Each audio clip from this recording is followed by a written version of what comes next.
Super taste.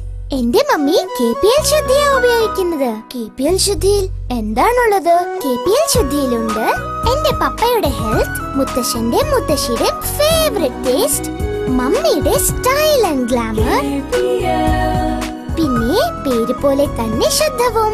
കൂടുതൽ ശുദ്ധിക്ക് 4 stage micro filtering. KPL ശുദ്ധി, as pure as mother nature. മമ്മിയോട് പറ ഇന്ന് തന്നെ KPL ശുദ്ധി വാങ്ങാൻ.